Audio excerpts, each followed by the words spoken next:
Hello and welcome to Nice and Blunt. I'm Adam Mariancho. Today's Monday, May 11th, 3 p.m. and very excited for today's guest. He's been on the channel before, had some podcast episodes. My best friend Angus. Welcome to the channel, my man. How you doing? Doing good, man. Yeah, how's it going? I'm feeling good, excited. We got some positive news for the Chargers. And Njoku, who's my number one most drafted tight end up to this point. Oh yeah, our boy in LA with the Chargers. Your immediate I'm excited.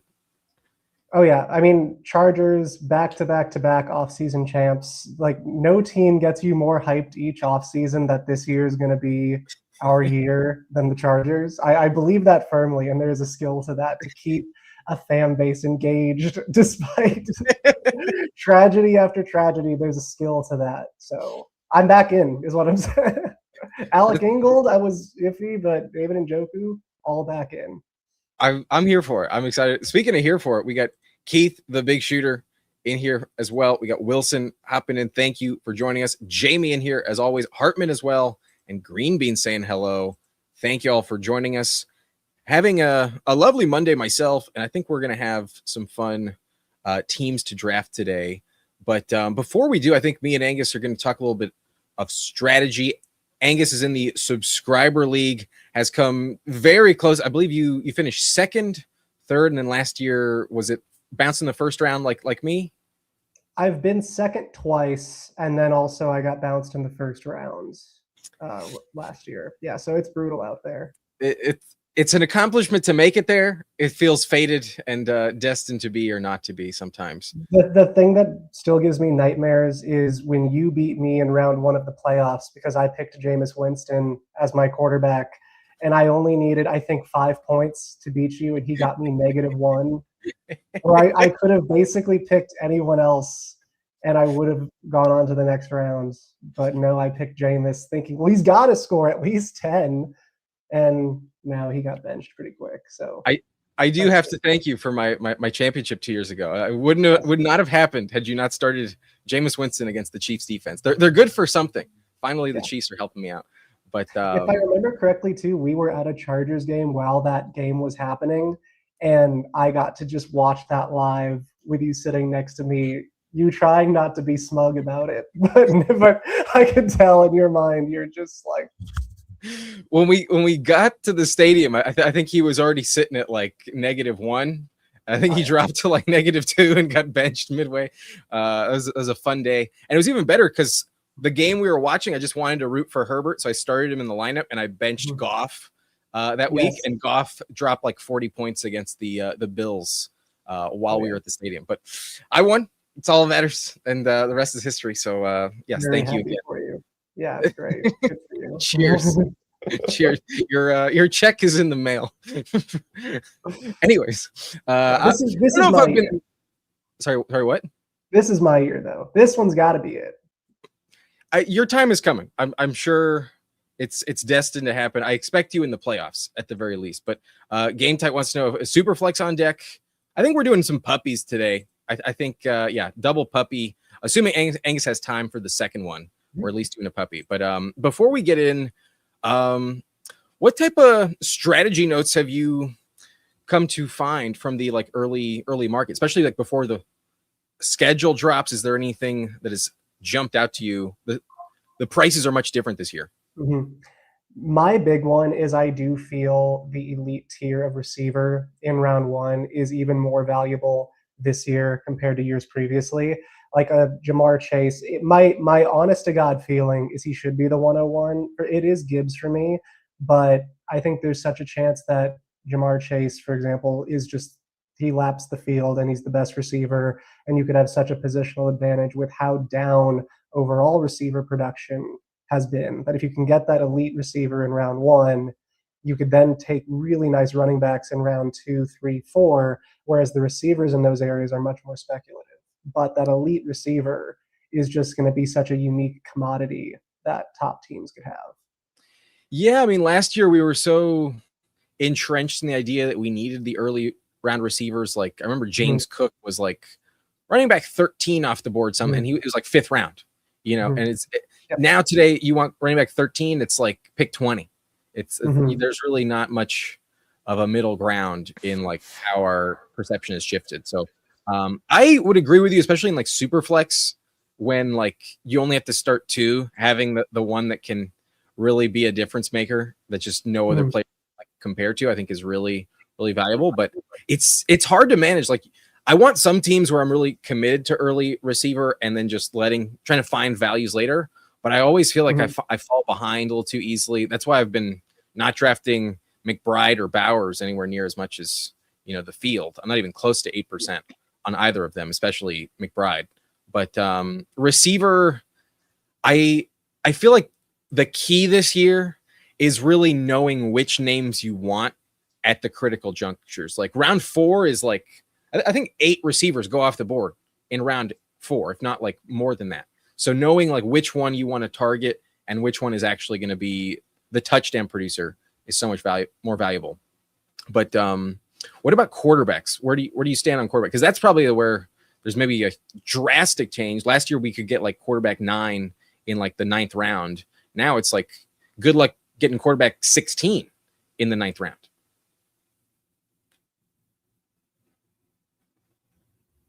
Are we sorry?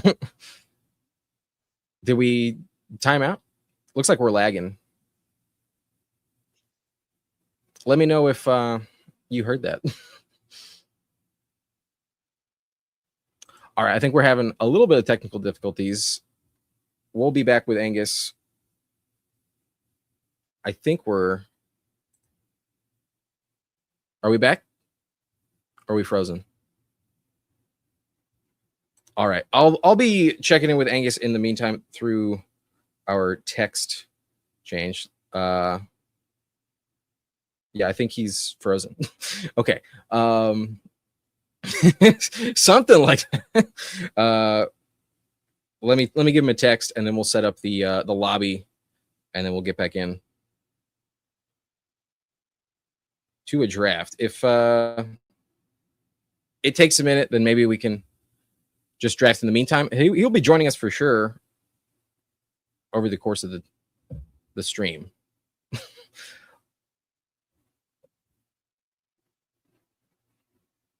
He can hear me. I can't hear him. Let me try and bring him back in.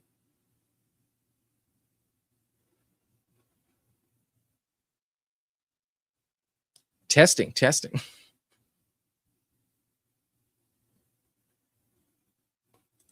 Jamie says have him restart his computer. I'm not sure. Haven't dealt with this type of thing before, but at the very least, looks like he's figuring it out.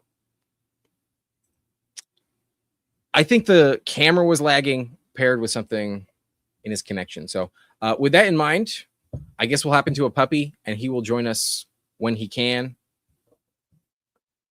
We'll bring him back in as soon as possible. If for whatever reason it doesn't work, then maybe another day, but 100% if he's able to come back, I will bring him back. In the meantime, with that little technical difficulty, hope y'all can forgive us. We're going to hop in. We're going to set this up and just go on the fly. So I'm going to join a puppy draft. I got it on the phone, so if in case we get the location error, we'll be perfectly fine.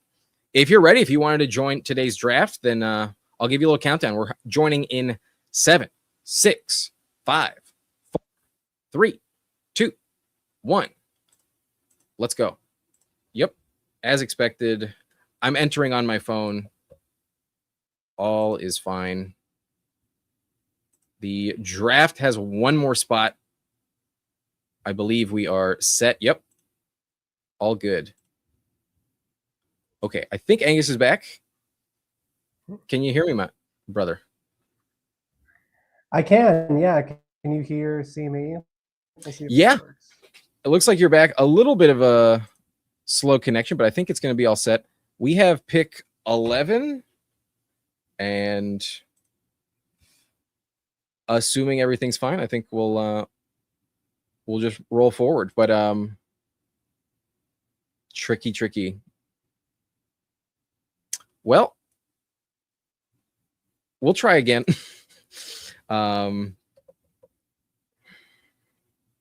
Definitely didn't expect this. First time it's happened, so bear with me. I appreciate y'all sticking around. And if it just has to be solo, we'll adjust. But we'll at least give him another chance to get back.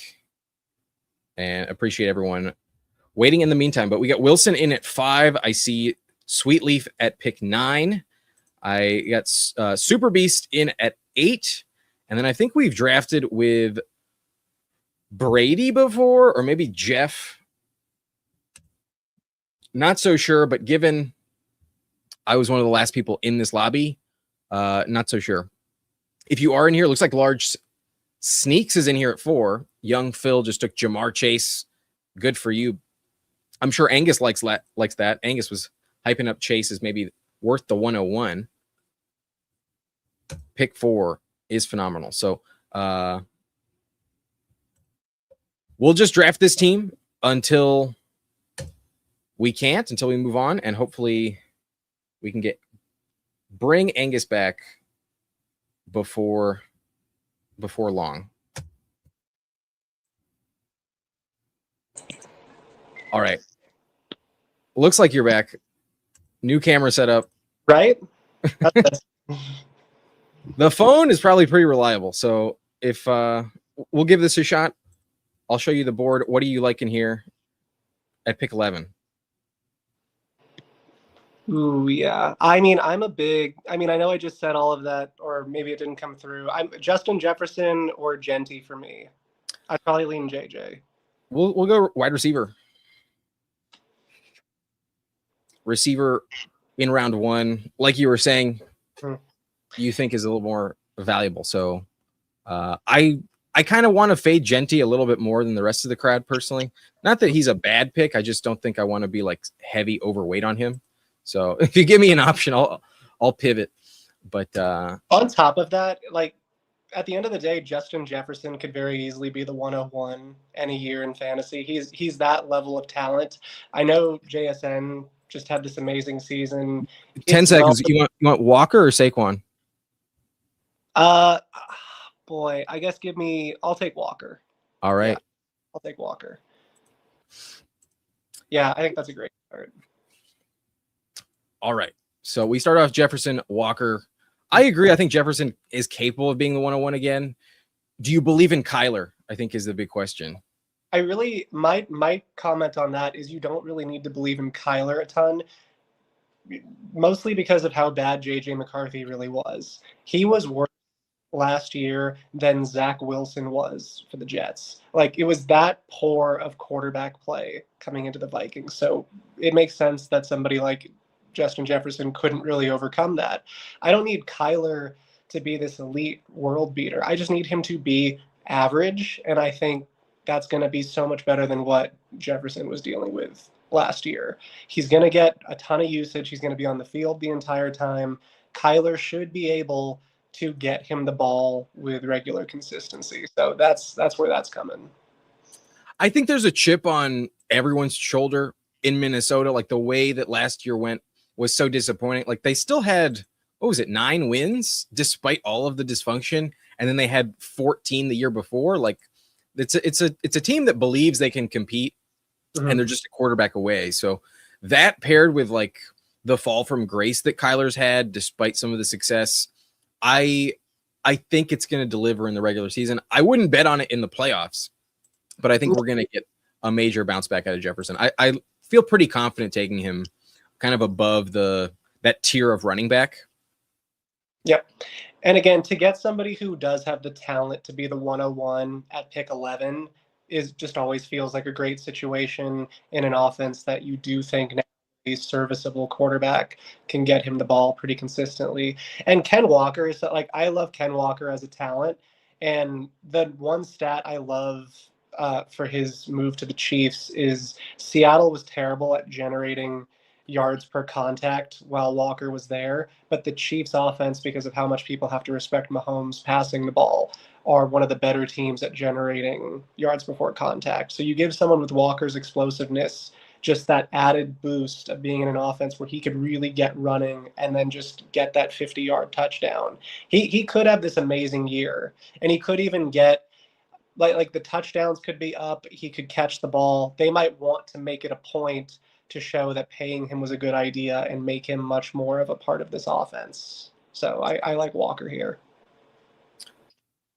I think Walker's a very safe bet to make, and I just don't really see any like one competing with him. We're back on the clock. I really like Olave here. Is there a preference you would like to go in otherwise? Yeah, I like Olave here a ton. I thought he did a great job this past year, and he proved that us putting him in like the 5th or 6th round, whatever we did last year, was a total mistake. He's a very talented player.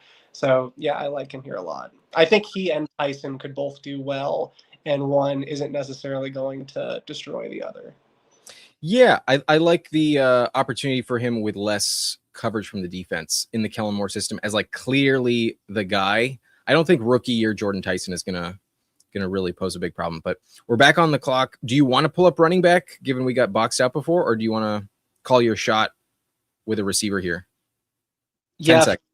for me, I'd be open to Egbuka or Bucky, one of those two. Whichever you want. You said Egbuka first, but you want running back? Let's do Egbuka. I like that. Yeah, I think Egbuka could have an amazing year with Evans being gone. It's rare that we have that kind of a rookie performance where it's so front weighted, and then he kind of fizzled out as the year went on, and I don't think he got worse as the season went on. I think I saw what I needed to see, that he could have this really amazing year next year. I believe in his breakout potential to deliver again, because he was being drafted around here when his like final price kind of set in stone, at least on Underdog. And maybe he didn't go that high in like your hometown league, but I feel like the only concern I have is like, was Evans' presence on the field taking away so much defensive attention that's the only reason why he was able to open up and find those deep touchdowns as much as he did, because he delivered so efficiently until he got hurt, and then he should have missed time, but he played through it. And I want to just believe that that's the only reason why. But there was also like the injury to Evans that correlated at that time, so he did get a lot much more attention, and he was like treated as the number one. Do you worry about Jalen McMillan? Do you worry about Ted Hurst, or does Chris Godwin feel like a value, or do you kind of just believe that Egbuka will just maintain dominance? I do feel Godwin is a bit of a value. I also don't mind taking McMillan, but I do think there's a strong chance for Egbuka to separate from all of them and be Baker's number one receiver this upcoming season. The Bucks also not collapsed as a team, as an offense at the end of the season, but they kind of did, or at least it felt like that, where Baker seemed like this absolute steal of the draft and then just really let you down as the season went on. So the team kind of had a bad stretch towards the end. I think they could come out swinging and just be a solid offense again, with Egbuka being the biggest beneficiary of that he takes that step forward in his next year. So I think those other players could get good usage, and they are decent picks, but for me, it's still Egbuka. Well, you don't have to convince me. He's been one of my most targeted players. I've been trying to fade Jalen McMillan a little bit more with the Ted Hurst signing, but I still take Egbuka in the 4th with relative confidence. I would love to get back in at running back here. I don't know about you. The price on DJ Moore is tempting, but assuming he's sniped, I'm good with either of the 3 running backs. But if you want DJ Moore, I think that's fine. Where would you like to go in this this direction? For me, it's going to be one of the running backs. I'm a Tootin fan. I held him all last year, and he never really hit the lineup. But that I still felt he showed that he could be a very good NFL running back. I'm not too worried about Chris Rodriguez. Chris Rodriguez he's not a talent that I think is really going to come and stop Tootin from having a shot at taking the backfield for himself. Okay. Sorry to cut you off, but we got 10 seconds. You want quarterback here, or what would you like? Oh, I'm fine with Jaden Daniels if we want to do that. Yeah. I'm good with that. I think he's a pretty smash consistent pick in round 6. Yeah, I like Daniels here. This range of quarterbacks I really do like. Burrow, Daniels, Hurts. I feel they have such an elite ceiling, each week and also for the season, but you still get to get a decent amount of good position players versus waiting a couple rounds and taking a quarterback you're less confident about. Are you hopeful that they sign one of those veterans in free agency? I kind of feel like their offense isn't quite finished. You know what I mean? Like there's something missing. They did not get Jeremiah Love like some of us were kind of projecting. You didn't even make it to the Titans, so it was never going to happen. But I don't know. There's something about that team. I feel like they still need another weapon. Do you like any name that they have in particular, like as a stacking partner? Because Terry's off the board. My biggest concern, honestly, for Washington is just can Jaden stay healthy? That's probably the biggest red flag there. If he stays healthy the entire year, I think he'll be able to make something happen. He was able to make Debo look like a good option at times last year. So I feel they could figure it out. Would I like them to have someone a little bit with a bit more juice? For sure. Honestly, I don't mind taking Rashad White later or JCM later, one of those running backs, and trying to kind of cobble that RB2 spot with one of them, especially Rashad White. I've liked him a ton for fantasy just because of the way he plays football. It's very fantasy friendly. So I would probably lean towards stacking him in a way with Rashad White. If you're in a full PPR league, he definitely feels like the no-brainer selection in that backfield. I feel like he's just a lock to stay on the field, even if JCM like really delivered, just because of his elite pass protection skills compared to the rest of the names they have in that backfield. It just doesn't seem like his role is ever going to change. But the rushing upside of Daniels, I think, makes him like such a smash value. And yeah, I fully agree. His injury risk is going to be the key. Do you worry about Cliff Kingsbury leaving at all? Sometimes I wonder if that could impact that offense, because they were so like proficient on fourth down, especially like they hit at like an 80% rate that rookie season of his. That feels like impossible to repeat. But keep in mind, we'll be on the clock soon. Yeah, I hear where you're coming from with that, and I would prefer that shakeup not to happen. But at the same time, it's just kind of a bet on Daniels. It's that what we saw from his rookie year. He looked like one of the better quarterbacks in all of football his rookie year. And I get that that was then, this is now, and it's kind of a what have you done for me lately league in that sense. And we saw CJ Stroud have a good rookie year, and a couple other people have these good rookie years. But what I really liked what I saw from Daniels. It's just a bet on him bouncing back, and you get a pretty decent discount on that. And I do feel, even though we didn't see real quick, buddy, I hate to do it, but we're on the clock, man. Which Steelers running back do you want? Oh, it's Jaylen Warren for me. I think he could do the Kenny Gainwell stuff. Okay. Yeah. You want Warren? Yeah. I disagree. We'll be back on the clock again. So just so you have the full time. Is there a direction you want to go in here? Yeah, I like Jaden Reed. I like Kyle Monangai. I like Michael Wilson. Those are all solid picks for me. Well, all three of them are available. I would not like Harold Fannin. I'm pretty out on that. I'm more Jaden Reed. We could get the Addison combo, but I'm more Jaden Reed personally. Gets to us. Let's do it. Hell yeah. We got a pretty balanced team so far. Running back, maybe thin for some people. I prefer Rico over Warren, but I'm fine with it ultimately. And then our receiver room feels really, really strong. We got some good stacking options at the next turn. Like literally, we have 3 stacking options. We can get maybe even 2 of them in theory. So I think we got a lot of outs the rest of the way. I also like fading Fannin there heavily. But talk to me about Warren over Rico, because if anyone watching knows my stance, I am like heavily Dowdle over Warren. So talk me off the ledge, brother.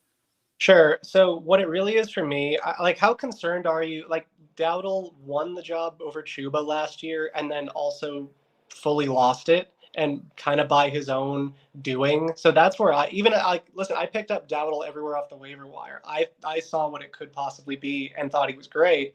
The problem is, though, he for sure just lost the job after that. So I don't know what's the real Rico Dowdle, this guy who was getting 200 yards a game, or the guy who couldn't keep Chuba Hubbard off the field.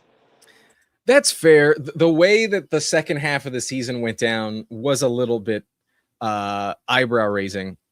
I think the dynamics in the locker room paired with the contract that they gave Chuba Hubbard, I think is why he knew that if he did not deliver, he was going to be on the outs really, really fucking fast. Like there's Brooks there that he kind of like thankfully has evaded. But if he loses his job to Rico Dowdle, who's on a 1-year contract, like he can just kiss his ass goodbye from getting paid again. So I think there's just like some other motivating factors. And then just the factor of like, I think he was a team captain. So how much are you going to like take this guy off the field when like you also gave him a big contract the year before?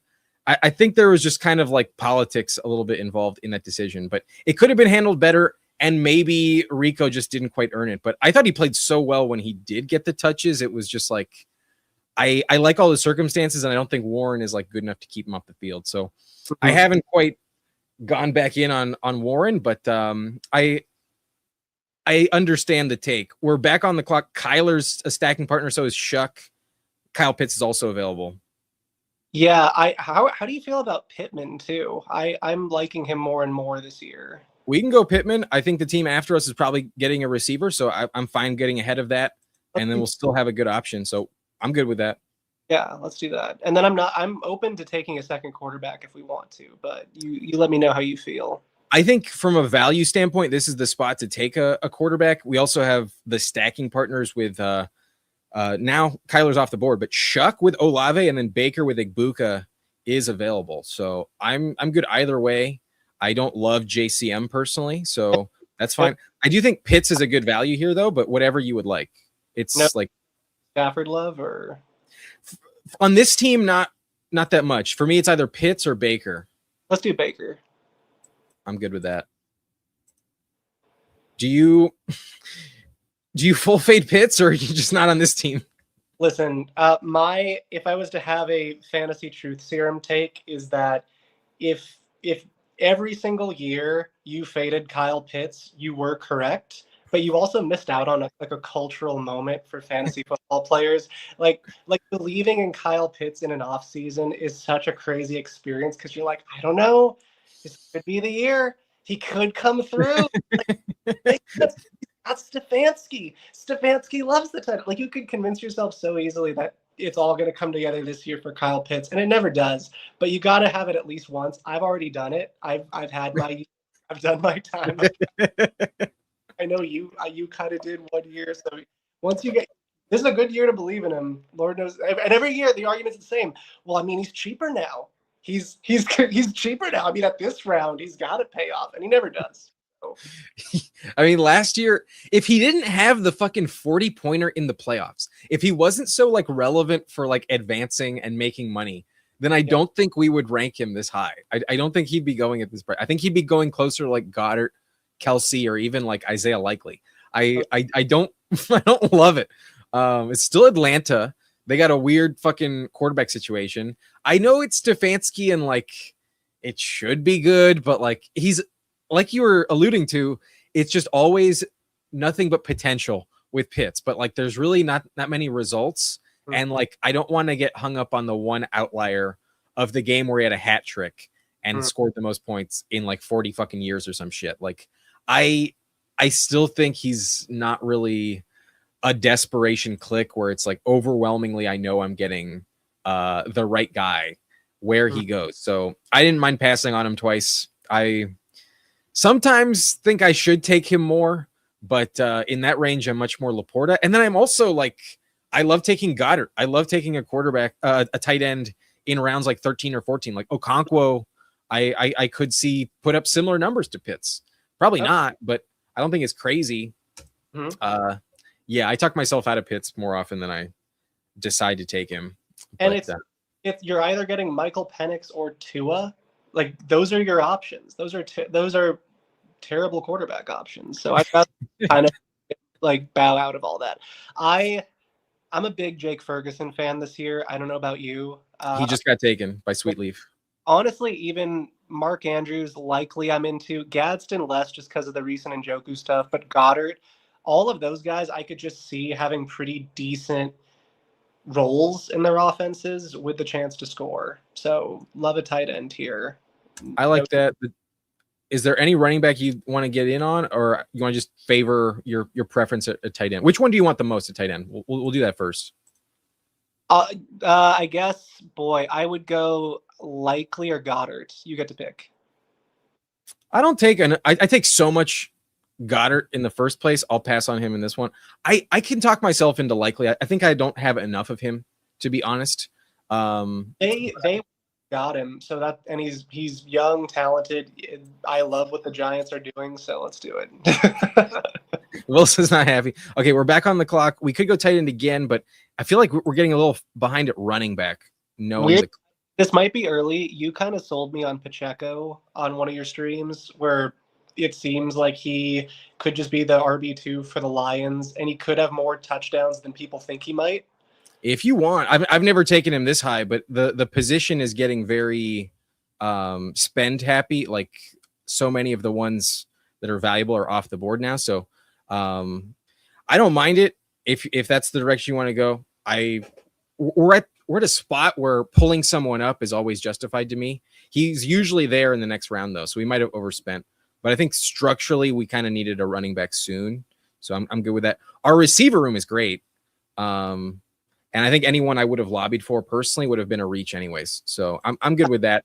Again, with the Pacheco of it all, and it could not be him, but whoever the RB2 for the Lions is going to be, I think is actually going to have somewhat of a decent role. Even though I think Gibbs is the 101 or should be the 101 and could have this epic fantasy year, I think there is still going to be anywhere from a 20 to a 40% touch role for somebody, and it could even get broken up a bit. But at these prices, you could walk into a high touchdown season, and at the moment, it looks like that's going to be Pacheco, but I guess we'll see. Yeah, my only fear is a Najee Harris or a James Conner gets cut and goes there, but those are pretty slim odds when you really factor that in. So at the moment, I feel like he's pretty locked in as their RB2, and maybe Gibbs is just going to dominate that much where he just doesn't get the rock, but that's only going to increase the injury chances for Gibbs. So then Pacheco would be elite. If he ever takes over, the contingent upside is just so fucking through the roof. So yeah, I want a piece of Detroit always, and this is the last one other than Tesla that you can really get. But if we're getting Montgomery, this is going to be a smash pick. So I'm fine reaching on him, especially on this side of the board where we got to wait 20 picks. It feels justified, feels fair if you really want him. But I do like Keaton Mitchell as well there. I do like the missile. Yeah, I think he could have a great role. It's why I get a little hesitant on Hampton. I'm rooting for Hampton. I hope he has this great touchdown season, but part of me, even as a Chargers fan, thinks they're just going to spread it out a ton, and that's probably even what's best for them to do. So, and Vidal also was pretty good last year, so I think he'll have a bit of a role. It could get confusing. I think the receiver room can get a little tricky value-wise right now. I think Ladd should probably fall with Njoku coming in. Gadsden obviously deserves to fall. QJ probably has already fallen enough where he's probably a value, but yeah, those rookie breakouts may not happen. Super Beast snipes us. I was going to lobby for Okonkwo with one of our picks, but we're still okay. We got a lot of directions to go in. Is there a name that speaks to you here? We could pair up Antonio Williams, but are you on Travis Hunter? You want Travis Hunter? I mean, he's the one person I know who's actually a good receiver on the board. Okay. You know what I mean? He's actually a good receiver. That's fair. Yeah, he had 1,200 yards out of Colorado, so I'm fine mixing him in, especially on this team where we're strong at receiver. And then we'll be back on the clock. What would you like with the next pick? Boy, Charbonnet only has one knee, so that's rough. I'd be open to Algier if we want to take a running back, or Spears. Or Spears. They've been talking about him a lot in the in the same breath as Pollard. So I'd be open to either of those. You get to pick. Because Algier was at one point going much higher, I think I'm a little bit more inclined to trust his talent than Spears. Yeah, let's do it. belief in Tennessee is that Spears might be the least valuable of the three because he just never stays healthy. It's a new coaching staff, new, complete organization basically. And Pollard played well enough where I just don't think he's going away. I think Spears could easily get hurt again, and Singleton just takes his job and he never looks back. Spears, I think, has there is no floor with Spears, in my opinion. So he scares me a little bit. I think he deserves to fall. I feel like him and Singleton can go back to back. I don't trust either. And if I was going to only take one, I've been leaning Singleton more. But I'd also like to get more camp reports before I, decide definitively. But talent-wise, I'm Algier over Spears. Do you worry about Arizona's offense though? Yeah, for sure. Yeah, how do you not? It could just be exceptionally bad, right? And it could be bad really quick. Jacoby could just be Justin Fields from last year, where they go 0-7, and you have to bench him out of obligation. It could get rough.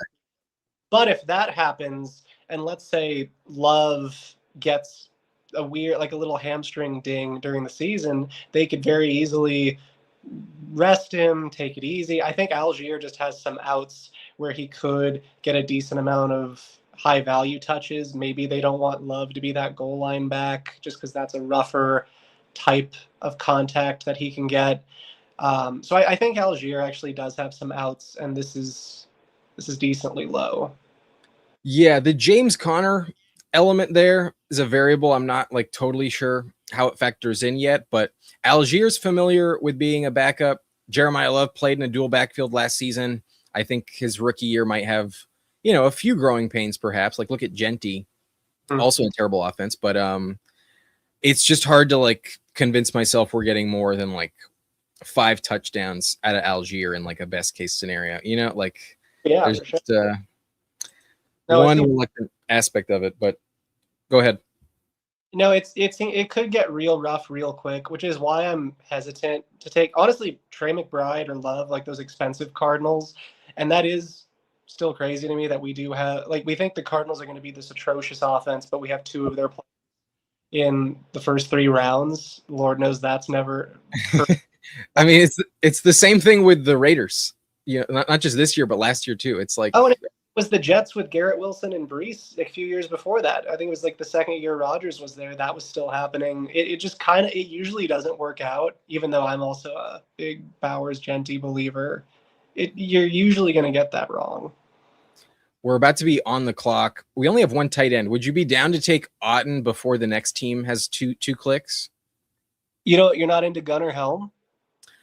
I'm okay with it, but we have Baker, so I'm a little more excited about Otten personally. Otten. Are you good with Otten? Good. Yeah, that makes sense. I'm okay with either one. I have a lot more Helm, to be honest with you. But the way that the draft went, I'm a little more down on some of the Titans pass catchers. But we're back on the clock. Do you want to pull up Njoku? He's not going to make it back, I would assume. But yeah, down to pull him up and just kind of see what happens, and then call tight end probably. Yeah, I think with those 3, likely as our first kind of scares me. Not gonna lie, it's a team where I think we need the 3rd, and at this point, Njoku's probably already a super valuable click. I wanted to talk about it before, but then we had the technical difficulties. Looks like Large saying it as well. What's your take? Who do you think is the more valuable of the 2? So for next year, it could be really frustrating. I think long-term, of course, Gadsden. It's a 1-year deal for Njoku. If you have Gadsden in Dynasty, I wouldn't panic sell him or drop him or anything like that.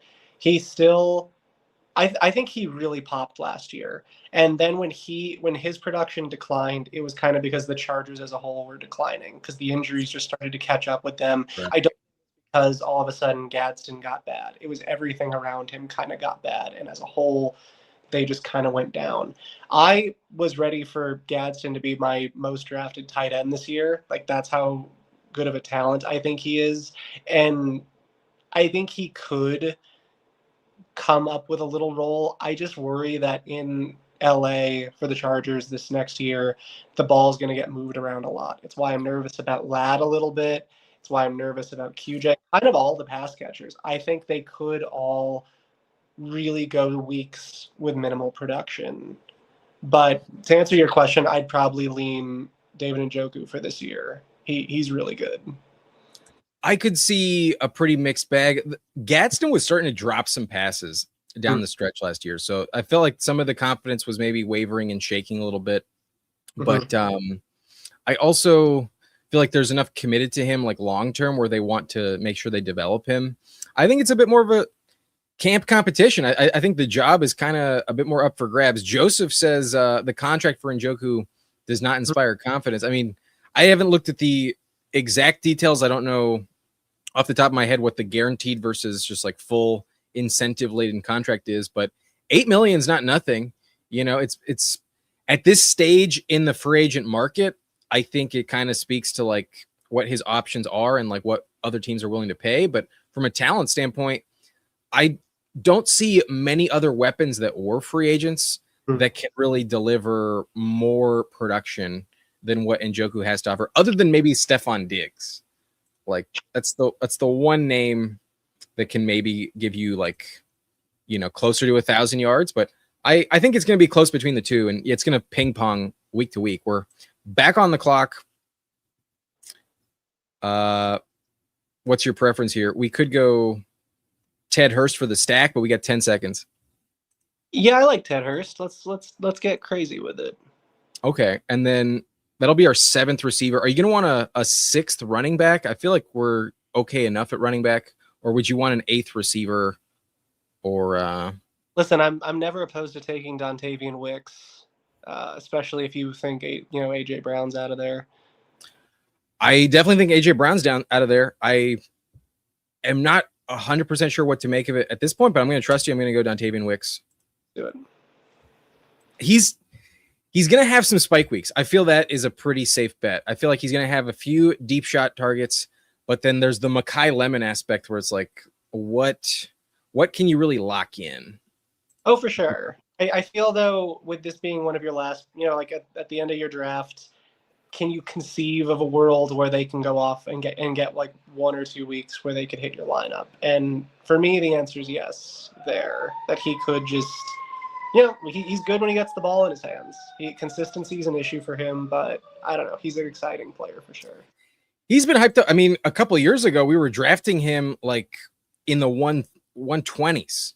There was a time when, like, especially in the best ball streets, like people were hyping up Dontavian Wicks as like a really elite talent, could be the wide receiver 1 over like Christian Watson. So it's possible.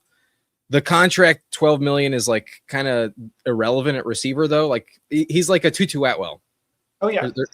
It could pop, could also be worthless, but talent wise, he's probably a little more established than some of the other names. It's hard to sift through the names this late and feel confident about anyone. So if you have strong conviction, we'll go in that direction. And let's recap the team. We go with a 2-5-8-3 at a pick 11. We start off Jaden Daniels and Baker Mayfield. I think with the commitment to Jaden, as long as they're healthy, this is going to be good enough to get it done. Running back has Kenneth Walker, Baishal Tutin, Jalen Warren, Pacheco, and Algier. So we didn't like overwhelm the position as we like drafted it.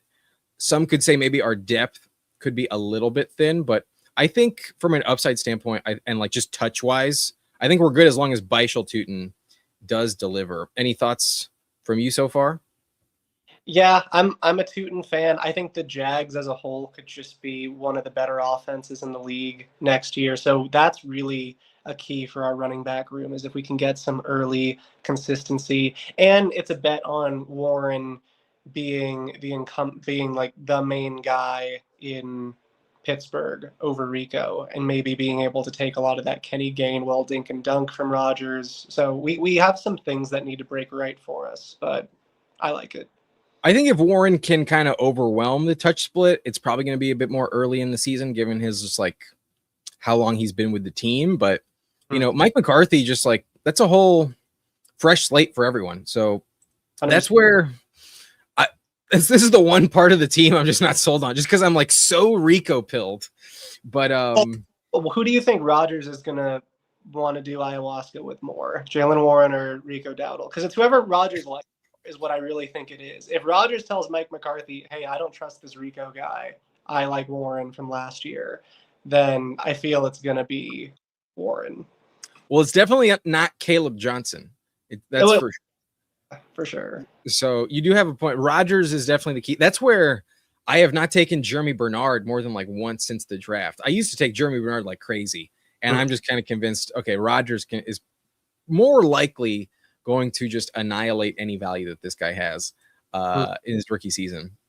But I think as long as you are right on Warren, I think we're going to be fine. I'm a little worried, though, that we don't get enough touches or touchdowns. But the Detroit backfield could be the saving grace. I'm starting to think I should take a lot more Pacheco as well. So I was happy to pull him up when you said his name. We got Jefferson, Olave, Egbuka is stacked up, Jaden Reed, Michael Pittman Jr., Travis Hunter, Ted Hurst, Dontavian Wicks. Receiver room feels pretty strong. And to Cooler's point, Coolers is saying, I think there is enough uncertainty out of Philly overall where Wicks remains in late round consideration. So a fair click in the mind of FK Coolers. Our receiver room is definitely a strength. I think the upside swing with Hunter is totally fits on this team, but his zero potential, I think I'm glad we took 8. And then these 5 feel really, really strong from just a week-to-week standpoint. I think I can trust 3 every time. Yeah, I love Pittman. I'm pretty pumped about what he could do. Were you like, did you ever think that Brian Thomas would get traded, or are you just kind of like of the mindset he's just going to win the job? I'm of the mindset that this draft we were making fun of we keep making fun of the Jacksonville GM. I feel they want the Travis Hunter pick to work out, and the only way it's really going to work out is if he plays receiver and DB. And I'm just making a bet that the dude's a really good receiver. He was taken super duper early in the draft. He's probably just a really good football player. If BTJ gets traded, that's great. If not, I feel they're still going to want to get Travis Hunter involved somehow on the offensive side of the ball. So it's really just that, a bet on talent, a bet on the offense. And yeah, I think he's a great player. If he didn't have that game against the Rams, I don't think I'd be sold. But anytime anyone ever brings him up, I'm like, yeah, he's probably gonna hit a few times and like deliver a 20-pointer when you really, really need it. I would not ever feel confident in redraft. Like, I'm gonna have to see it for like a couple straight weeks, but in best ball, it's worth it. And like you said, you do have the Brian Thomas getting traded out. That still could happen during the season if a team pays up for him, and then you could just really envision him getting a better target share and better usage. I think it's worth it at this price compared to last year. A fucking 100+ pick fall, it's probably worth it. And then our tight end room has Likely, Otten, and Njoku. From a value standpoint, it always feels correct to just wait on the position. I think I made the call on Likely versus Goddard when we took him, but they were both on the board for you. Were you happy I went with Likely over Goddard, or were you kind of like didn't really care because they're just same tier?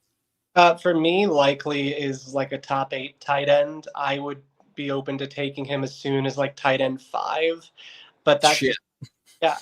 Listen, they went out and got him. They went out, paid him a lot. We've seen Likely be a very good receiving weapon before. I am a Jackson Dart believer. I think he certainly can help guide an offense to decent success. So yeah, overall, really like what Likely could be, and especially at the price he's going at. For me, I always want to be able to tell myself, how can a tight end be the number at worst the number 2 target owner on his offense? And for Likely, I could definitely do that. All right, I appreciate your conviction. Whereas Goddard, I think he could spike, but I can't see any world where he's the number 2 target earner on the Eagles.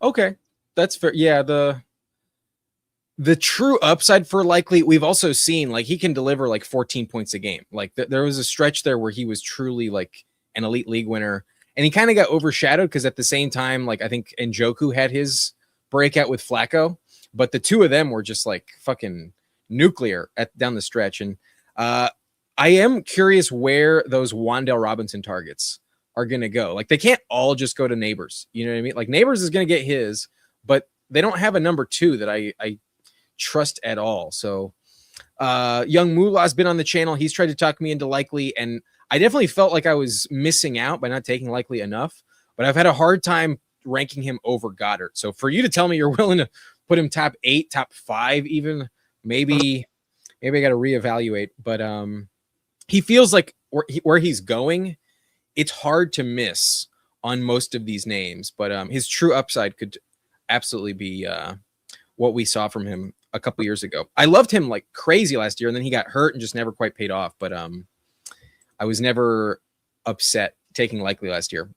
Let me catch up with the chat. There's a couple people who are interested in team review, like Keith at pick 8 is interested. Alfred saying, what's up? What's up, Who Hames? If anyone hasn't checked out, subscribe to Who Hames. He's got a dope channel himself. And is there anyone else that was watching? Bayou also has a channel. I don't think I mentioned it. Hartman on top of that. And Jamie has several channels. IDP Center is probably the most notable one. But okay, with that in mind, we got Team 8 requesting a review, and then Two Mules is giving us a little take. Helm is this year's Jaden Blue. They paid Bellinger $8 million per year for a reason. His Raz 966, Helm is 433. Everybody just likes him because he has a cool name. Perhaps the Brian Dable connection will pose a problem for Helm. I think he showed enough as a rookie where I think I still trust him, but there's a lot of mouths to feed in Tennessee. I'll say that. There's a lot of mouths. And it depends if you're a Cam Ward believer too, right?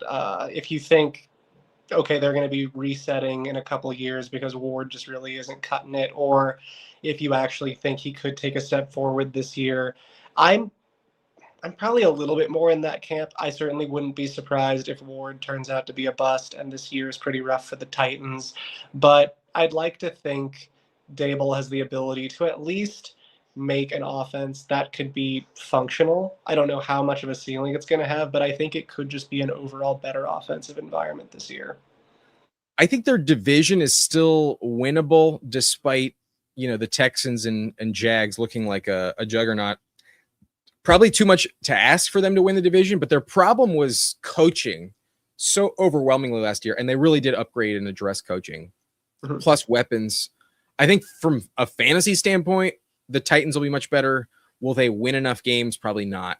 I don't think they're going over 500, more likely than not. But we also have someone requesting we check out Team 2's construction. Sweetleaf is saying, check out Team 2. And it looks like Anthony is in here. He's Spurs G. He goes with a 4-3-7-4. So I'm definitely curious about that. We'll look at Sweetleaf at pick 8 right after. But yeah, let's maybe take a look at Team 2. Would you ever do this? A 4-3-7-4? I don't know. It doesn't sound inspiring. Lamar Jackson, Drake May, Bo Nix, and Stroud. So great at quarterback. Bijan, Jeremiah Love, and Mike Washington. Holy shit. Mike Washington. He's holding up so much weight on his shoulders. I guess this guy thinks Genti's going down. Terry, DK, Godwin, Concepcion, Judy, Tyreek Hill, and Skylar Bell. So also some tough player takes. And then 4 tight ends with McBride, Kittle, Schultz, and Fryer. Did he think it was Superflex? Play, maybe. Because otherwise, yeah, listen, could it work? Sure. You're really susceptible to an injury at any of your skill positions for just getting a lot of zeros each week. Yeah, talking about threading the needle, I can't endorse this. It's just not enough depth at running back. Like you started with 2 in the first 2 rounds, so maybe you can talk yourself into waiting for a while. But what's the point of quarterback 4? What's the point of tight end, even 3 when you have Trey McBride? I guess with Kittle, I guess you want 3, but yeah, just a few wasted picks. Needed Stroud and probably Schultz to be running backs, and then it would have been okay. But yeah, not what I would do. Just too thin. We'll take a look at Sweetleaf though, Team 8, and then I think we'll probably move on to another draft. Just so I have to be out of here by 5, and I want to make sure you have plenty of time. So unless there's anyone deeply requesting one, let us know. But if not, I'll probably move on after this. Sweetleaf took oh no, he's pick 9. My bad. We're looking at pick 8 with Super Beast. Mahomes, Jordan Love, and Shador. Javonte, Chuba Hubbard, Jonathan Brooks, so both Carolina backfield players. Jonah Coleman, Emmett Johnson, and Katron, so 3 rookies. A little risky, but I can see the logic. You know, I can see how it might work out. And then Amon-Ra, Rashi, Mike Evans, Christian Watson, Wandell, Denzel Boston, Jeremy Bernard. So really strong top 5, couple of rookies. I get that as well. And Kraft and Okonkwo, pretty legit. The Jordan Love stack, the Mahomes stack. Shador is either super valuable or so irrelevant. I just opt against taking him. What's crazy is it seems like from each position group you have someone recovering from an ACL tear, which is you got Mahomes at QB, Jonathan Brooks at running back, Tucker Kraft. Let's see, anybody in the receiver? No, not for this season, but dang, that's hard to do. I mean, Christian Watson's an ACL tear waiting to happen. So in a way, yeah, just a lot of this is common thread.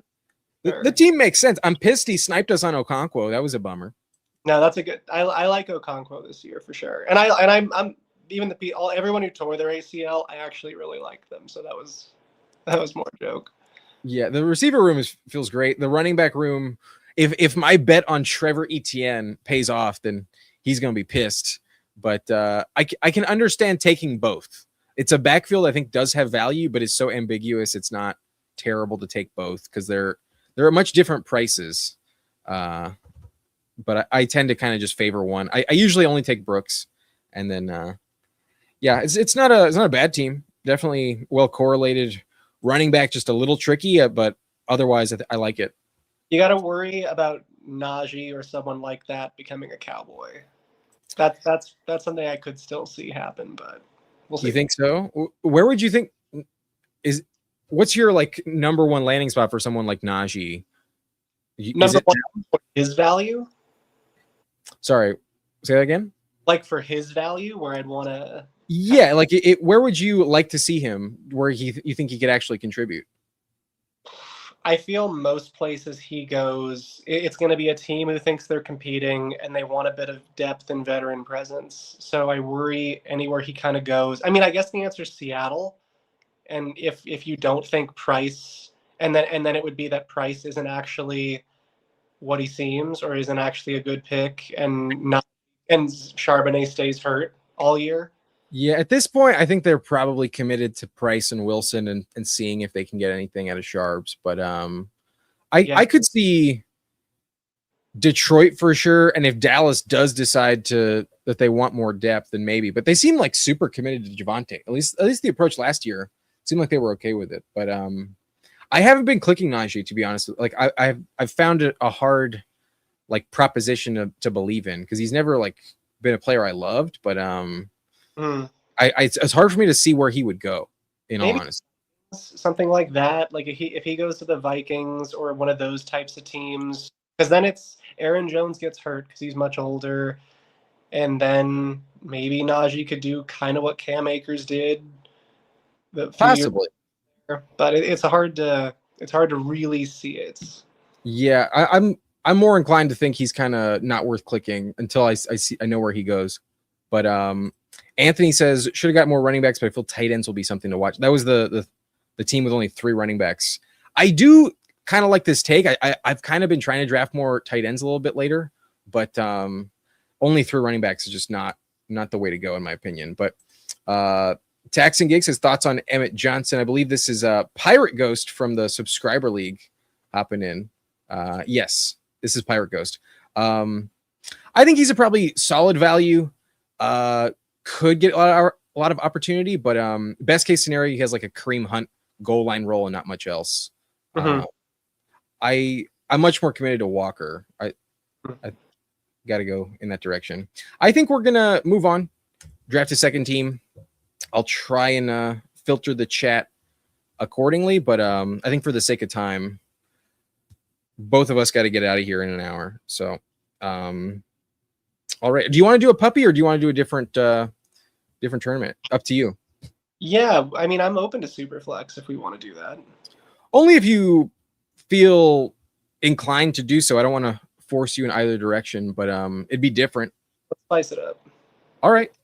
Sounds good. We'll do a Superflex draft in that case. I'm curious what your strategy is, because we've been in some Superflex leagues together, and I feel like we've drafted kind of differently in the past. So if you're ready, I'm ready. We're gonna hop in 5, 4, 3, 2, 1. Let's go. We get the location error. I'm clicking it on the phone. 8 more spots if you want one. Come and get it, but should fill relatively quickly. 3 spots left. I will. So on the whole, my opinion on Superflex now is that tier of quarterback like that Goff lives in is really where I like to. So I'd rather take an elite position player, I think, in round 1 if I can, and then try to get quarterback points later. That's mostly because I think quarterback is pretty deep this year, and it kind of has been lately. So if you can get really good position players early on, I think you're better waiting on quarterback. I like favoring at least one of them in the first 2 rounds, but I'm typically more inclined to go quarterback round 1. But if I'm later, I think it's kind of just like, what does the board give me? Well, that's I'll it. I'll be happy in round 2. But we get pick 4, so you're gonna have the pick of the litter. I'll give you the reins as well on this one too. And this is an interesting pivot point because the ADP says Gibbs and Bijan at 3-4, but maybe not. What do you think? I lean Gibbs if he's there. Like it would, for me, probably one of those running backs if they are there, because I think we'd be able to get somebody that we like in round 2 for the quarterbacks versus pulling up and making it like Burrow or Hurts or Jaden or one of those quarterbacks there, assuming that Allen and Lamar go at 1 and 2. I think at this point, I'm probably willing to just stick with ADP. If this is the only way I can get one of those running backs in this format, then I'm probably going to take one of them. But I'll tell you this: I've been in some of the lobbies so far, and I've seen Lamar fall to pick 4. I've seen him fall to pick 5. It's hard for me to pass, but oh, I agree. So if Lamar or Josh are there, I'm down to take them. But they're kind of the only 2 that I'm really wanting to take there. Like I wouldn't do Burrow over Gibbs. I wouldn't do Burrow over Bijan. Gotcha. Well, in that case, we'll go running back and see what ends up happening. I'm expecting we probably get Gibbs, but who knows what happens here. Let's take a look at who else is in the lobby with us. At least we got Spurs G in again at pick 1, taking dollars at 102. We'll go Gibbs right here. We got Large sneaks in at pick 7. That's Young Phil again. We got Libra at pick 6. We got Delay at pick 8. Super Beast in again. He is pick 10. And then King of QC at pick 12. Good luck, everyone. Best of luck. May the best man win. But we got to finish. Is it top 3 or top 2? I think it's top 2 in this tournament to advance. Top 2. Yeah, easy. Yeah. We're good. Welcome in. I recognize taking dollars. Thank you for joining us today. All right. In the Superflex mindset, there are some I think your stances and ranks on quarterback are really relevant because there's so many that go in a similar tier.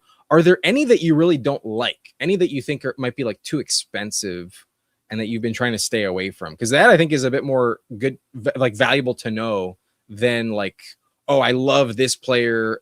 That's good to know too. But I more so want to prevent an error at this point in time. Yeah, I guess the answer for that would be I love Josh Allen this year. For me, I would have taken him if we got the 101, I would have said he has to be the 101 in this format. So it's not that I'm against taking a quarterback in round 1. Past that though, I love quarterbacks this year, like a Mahomes, like a Purdy, like a Dak, like a Trevor Lawrence. So kind of pushing a little bit I just think there's so much value at that later end of quarterback, kind of around QB 10. Like if we can get two quarterbacks here for our second round and third round pick, it's kind of hard to go wrong. Like that's at least kind of my stance. Drake May might be a little too high for me, but that's just me. I do kind of feel like Herbert is probably a little undervalued, but in his range of the draft, everyone is so like flat all the way through, like Baker. There's not that many that like you think are going to be bad picks ultimately. So they do hold a lot of value from like just a value standpoint, like compared to the rest of the position. You know, what is the difference between Caleb and Mahomes this year? It might not be anything. You know, we might be drafting them in the wrong order, potentially. At least, you know, if you were looking at the chart in week 10, it felt that way. But who would you like here? You mentioned Mahomes and Purdy. It's one of those two for me, kind of in that. I'd say Mahomes or Purdy in that order. Yeah. I don't take Mahomes too often. You want to go Mahomes? Mahomes. Do you think he misses any time? I think he could in the beginning, although every bit of reporting has just been, yeah, he's on track, and he's even on track for OTAs. I think the dude is still a really good quarterback. As much as he has struggled with the deep ball or all of those other metrics, I still think he's really good and has it in him to just have an elite fantasy season where he's much better than a Dak, where he's even better than a Herbert, a Lawrence, Caleb May. You could convince me he has a better season than all those people. So that's really how I feel. It's in the cards. It's definitely not impossible. I mean, last year he was tracking as like a top 2, top 3 quarterback until he got hurt. It was pretty dependent on a lot of rushing stats. And that's kind of where sometimes I'm like a little worried about him, but it does feel like from a upside standpoint, he's probably going a little too late. And he's also played through a lot of injuries in the past. Like I'm pretty convinced at this point, he's probably going to be healthy. Yeah. Yeah, I'm Goff here. You mentioned him, so I had a feeling you wanted to go that direction. We have Gibbs, so like he's really solid every year as a fantasy asset. He just kind of comes through, like you said, a couple years ago he had a 40-point game. I think this offense is good enough to allow for that. Lord knows he's going to throw to Gibbs, so we could kind of get those touchdown stacks. So yeah, I think Mahomes and Goff. I love that as a quarterback pairing in a super flex, especially when you get an elite running back on top of that. It does feel pretty safe. I like the floor with Goff every single year. And although he has like a few games where he just doesn't show up, it's just like nobody can poke enough holes in the Lions offense to ever fade him entirely. It's just not the move to make. And Brissett was really delivering with the play caller, Drew Petzing, last year in a abysmal offense. What can he do in Detroit with Amon-Ra, J-Mo, Laporta healthy, and then Gibbs unleashed? Like I never want to fade the Lions too much. So he feels like such a safe pick. I'm happy to take him there. And you're playing a lot of teams that are good football teams, so they're just going to have to put up points and keep the foot on the gas, which is what I always like. I don't want a team that, yeah, they have a good offense, but you know they're just going to be winning at halftime, and then they're going to pump the brakes. Like the Lions are just going to have to keep going.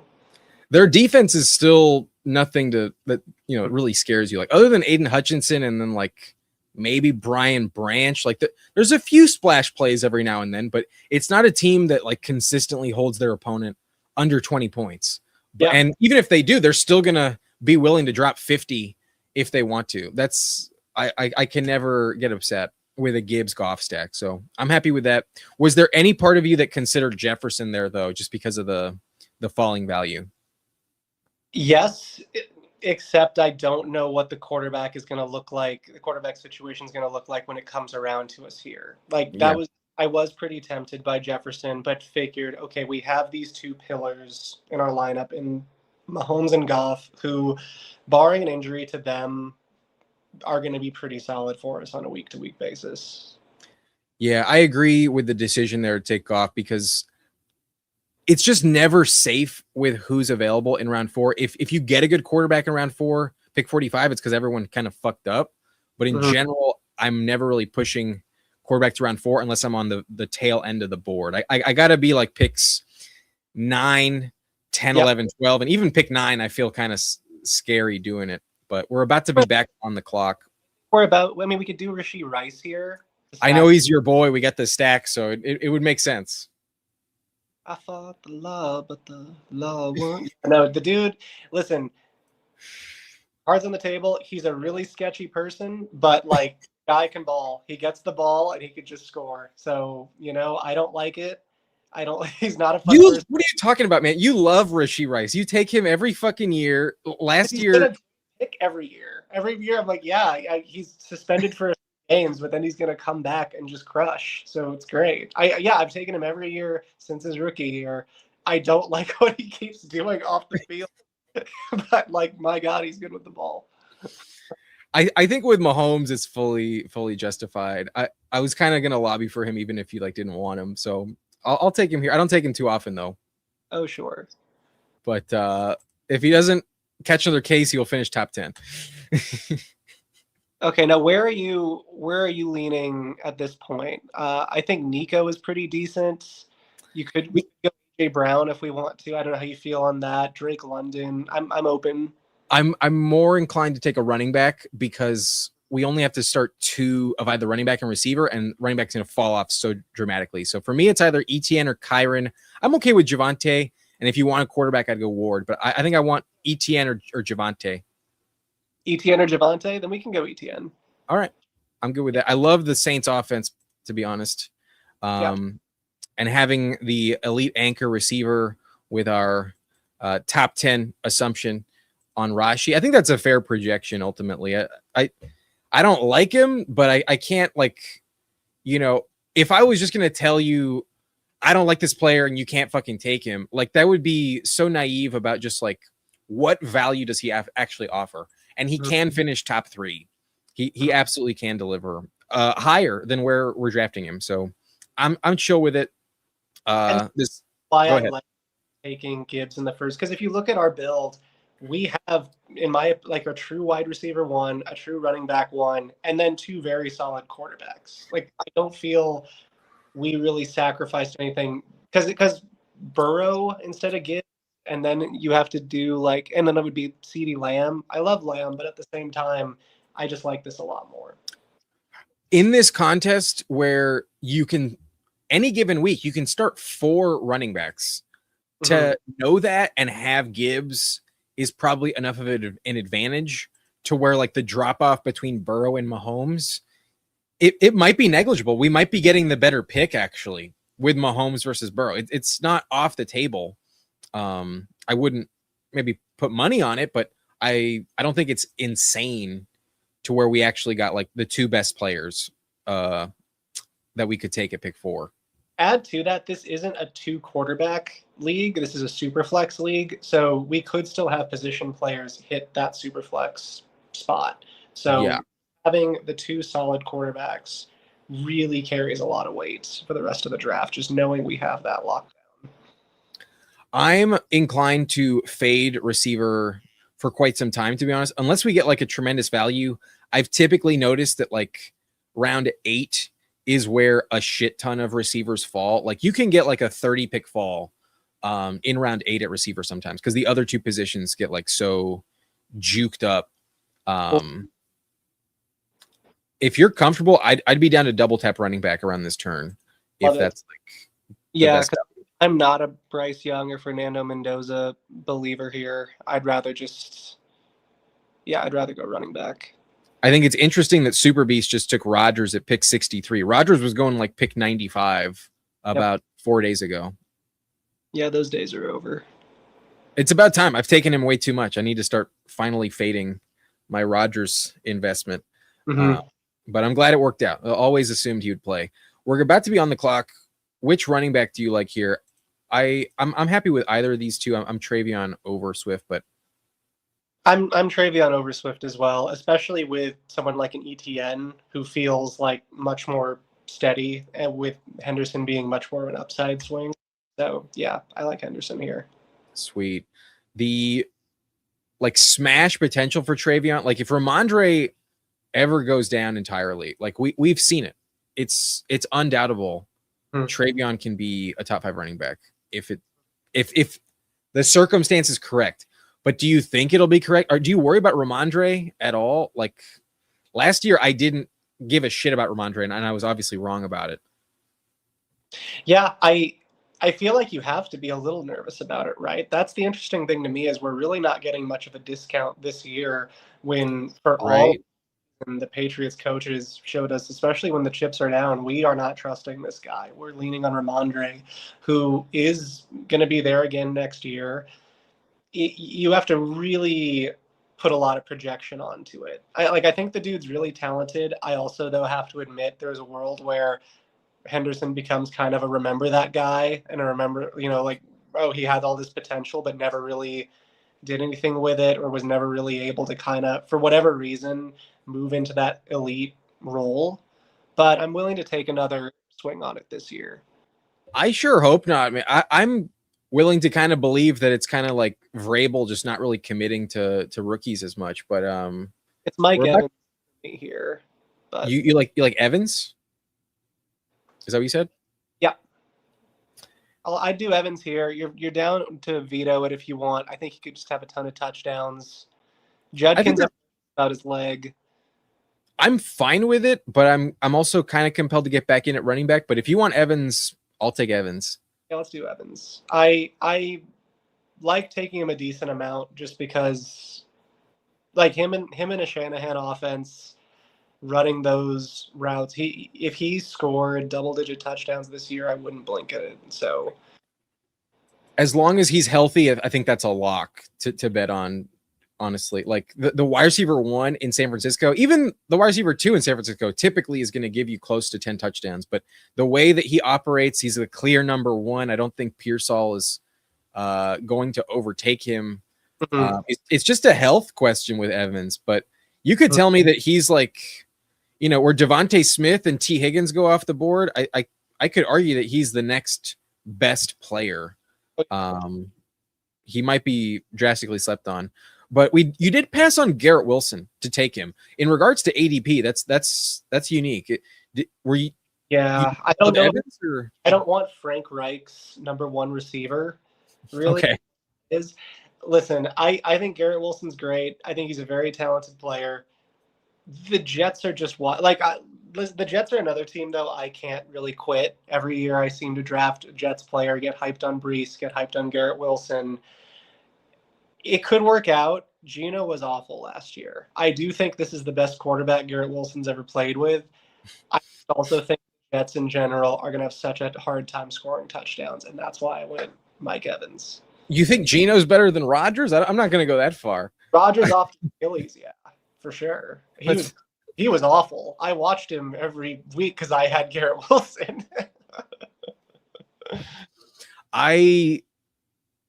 I worry about the volume split with all of the weapons they just drafted. And then like, this is kind of a double-edged sword though. I also feel like Garrett Wilson's still on the trading block. I feel like Garrett Wilson and Breece Hall could still very easily be traded. The extension for both, I guess, kind of says probably not, but like, yeah, it's a bad start to a draft if you're praying that the guy you just took in whatever round this is gets traded. That's probably not a great pick. Nah, it's not ideal. I have a hard time trusting any Jet. I think they're all landmines. So I wasn't afraid to pass on him there. I think he deserves to keep falling. I know what I'd like to do here, but well, we're on the clock. Let me know. It's Christian Watson for me. Okay. Followed by one of these running backs coming around, probably. Well, we might get sniped on all the running backs, just a heads up, but I'm willing to push it. I'm willing to risk it. I think we'll be okay. I love Watson this year, but that's just me. I think with Daubs leaving, he could be the receiver who stays on the field every play. And he's kind of like Olave where he's had really bad injury luck, but the talent's there. So all he needs is 1 year with a little less competition and good health, and he could just absolutely crush. It does feel like if everything stays how it should and everyone delivers, like everyone stays healthy and they just continue the development that we've seen, Christian Watson is probably athletic enough to never be overtaken as the true alpha there. Like, and he's shown like a 3 touchdown capability. He can drop like 8 touchdowns in 6 weeks.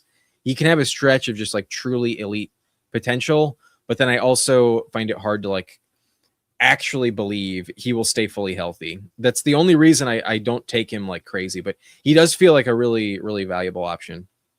Yeah, health's a weird one, right? Where like Olave is the best example of this, where going into last year, it was, oh, he's always hurt. He's always hurt. And then he just kind of wasn't.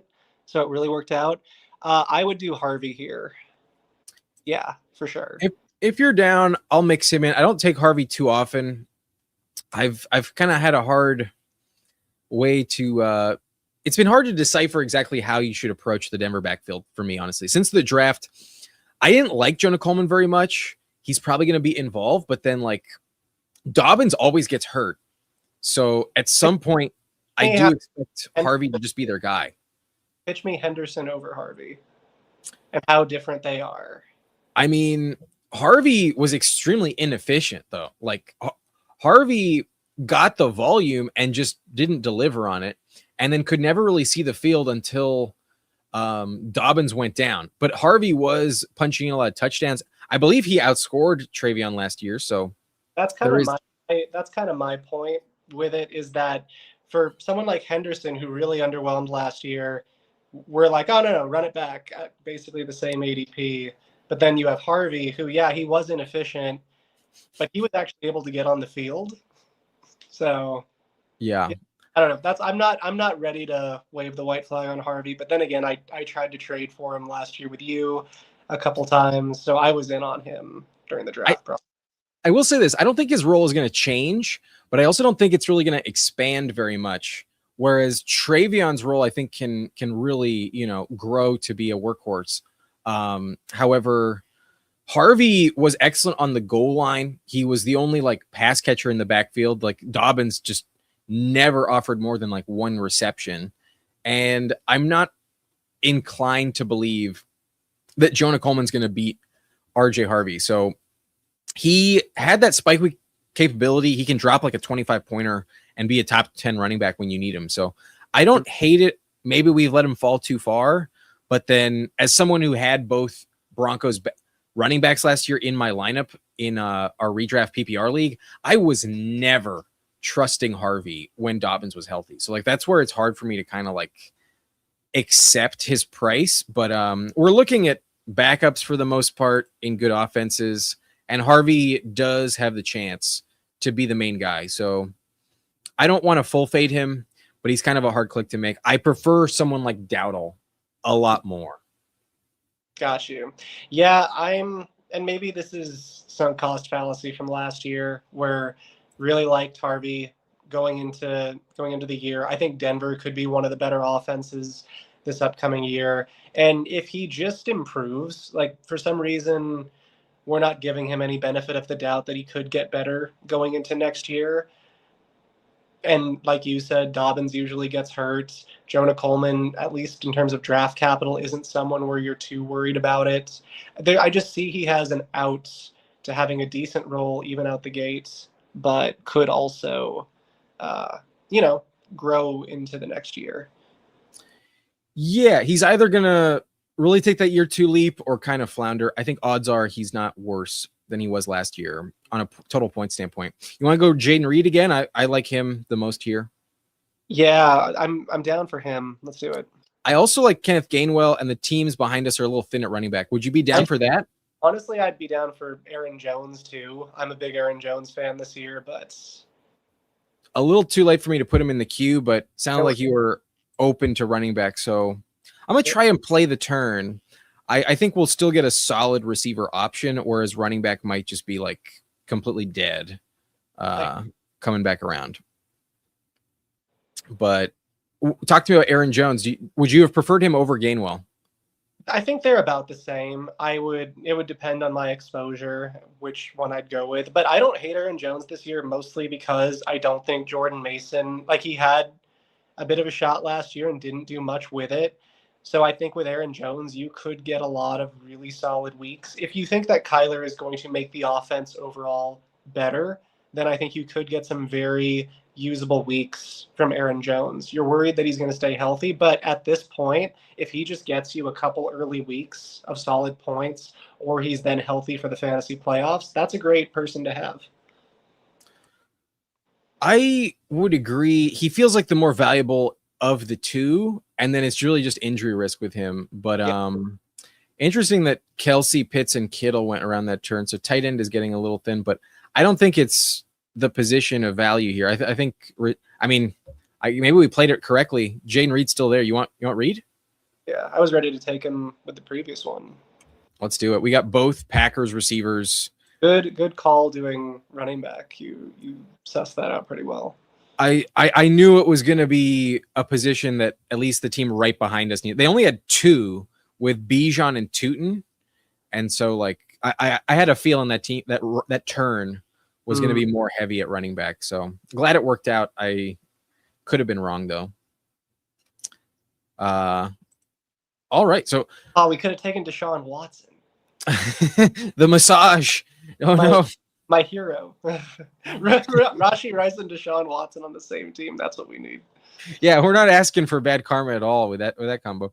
All right, so let's recap the team so far. We're halfway through this draft. We have Mahomes and Goff. We have Gibbs, Travis Etienne, Travion Henderson, RJ Harvey, and Kenneth Gainwell. So really strong running back room.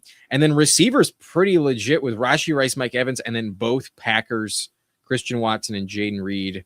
We don't have tight end yet, but we didn't talk about this because of our technical difficulties, but it seemed like you are very much fade tight end draft capital this year, which I think is a little bit different than your typical strategy. I've seen you pay up on tight ends before.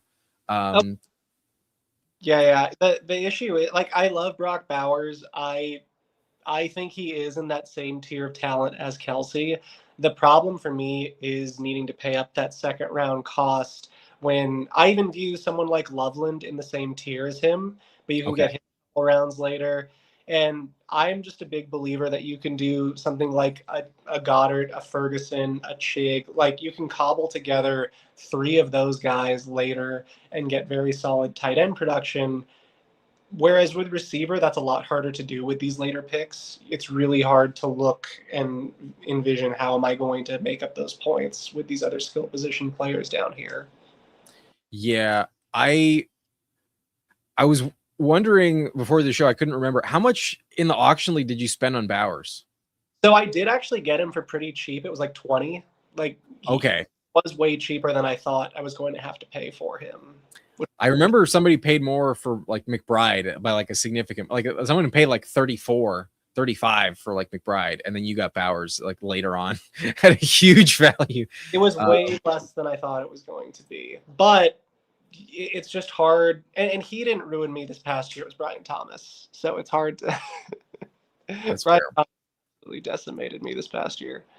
I'm a little worried about the tight end cliff coming, but I think we're okay. Would you want to go Xavier Worthy for the stack, or Ricky Pearsall's fallen? If not, I would want Goddard. One of these 3. I'm all for the tight end click if we want to do that. But yeah, I trust on this one. Let's do it. I'm willing to also risk that, just like the last turn, receiver will circle back. There's in these contests, if I don't have 3 tight ends that I'm like comfortable with, I feel like I'm at a huge disadvantage, because just like starting 4 running backs, you can also start up to 3 tight ends theoretically. Odds are that's not going to happen, but it's possible you have the 3 tight ends in a given week that drop 20 points. But yeah, the tier break usually comes pretty fast at that position in this format. Plus, like I said, we only have to start 2 receivers. We could stop on receiver for a while, and it's okay. But Worthy does go.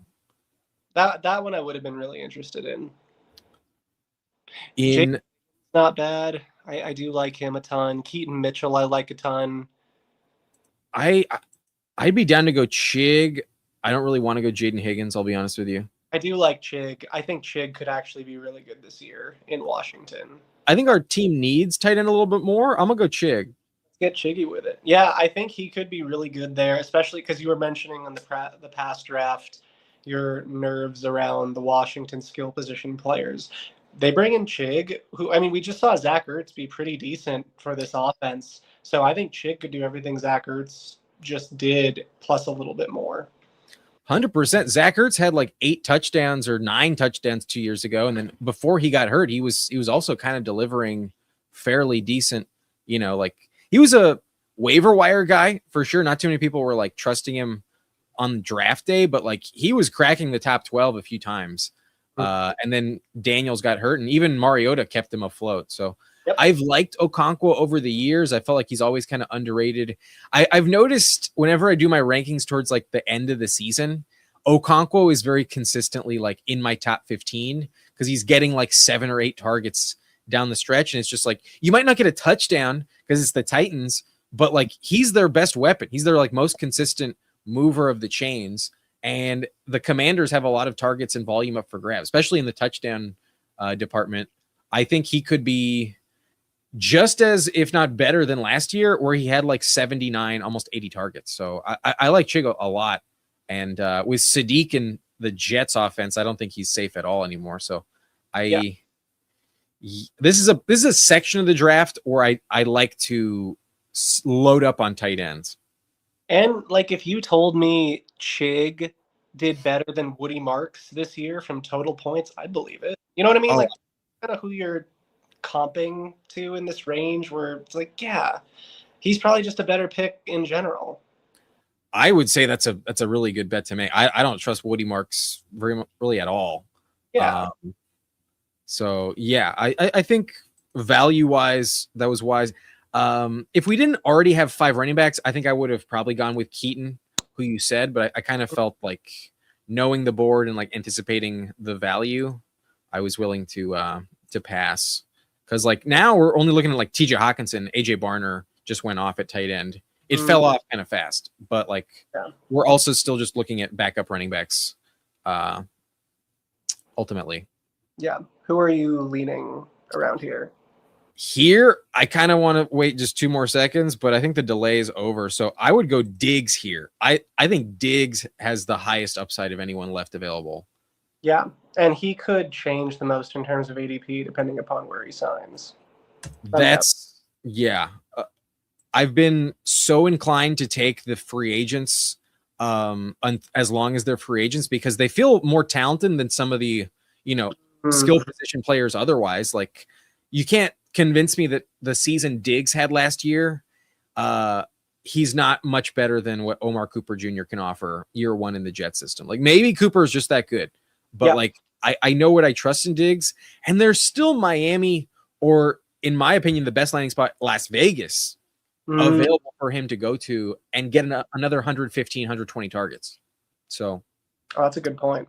I want the discount now, because once they sign, the price will be much higher, and then I can decide is it worth it up there or not. But I know his ADP will go up, so the legal battle's over. Don't got to worry about that. I know he's going to play somewhere, and he's old. Maybe he gets hurt, but I'm not going to panic about that. I just like the value. Yeah, love it. Yeah, I really love it. But not a Debo drafter, are you? I take him if people watching have seen my drafts. I take Debo a shit ton, but Debo goes like 2-3 rounds later. Like Debo's the one that's most slept on. So I think they're all valuable. I don't think Juwan is like as exciting as Debo in Minnesota. I thought there's some better spots for him, but he's still probably okay. I would have loved Brian Robinson though. I think B-Rob is fantastic. Yeah, been good. I love my boy Tank Bigsby. Yeah, he's pretty solid. Are you leaning running back here? I think so. Just because we can stop at 6 if we want, and there's not that many left that I like. Yeah, I'm into Tank Bigsby. All it takes, I mean, he's just the clear handcuff there.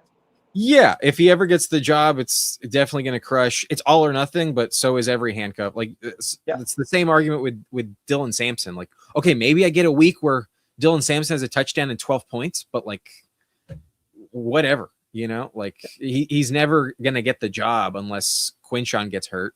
So give me Philly over Cleveland. There are many more, like way more expensive handcuff running backs a few rounds before us, and this is just kind of the same bet. So I get it. Looks like Keith, we we sniped him on Okonkwo this time. I'm glad we can return the favor. But JT, I think this is the last draft. I gotta get out by 5, so I don't think we have time for a third one. But we'll be back tomorrow. At least I will. I'm sure Angus will be back on the channel later in the summer. But yeah, I think we're done after this one. I do take more Debo than Tyreek. Do you ever take Tyreek? A little bit, just because it's kind of fun, you know? Like, it's just kind of that fun thing to do where you convince yourself, I don't know. I mean, what if his leg isn't completely jello? Then maybe he is actually going to be pretty good. But I don't know. It's probably not a good click, truth be told, but I do sometimes. I got him at 216 about a week or so ago. So literally the last pick of the 18th round. And because of that, I've kind of just been like, all right, until he signs, I'll probably wait until like pick 200 because he's the least inspiring of the free agents to me. Like maybe he'll be better than Debo, but I think Debo will be healthier. Yeah.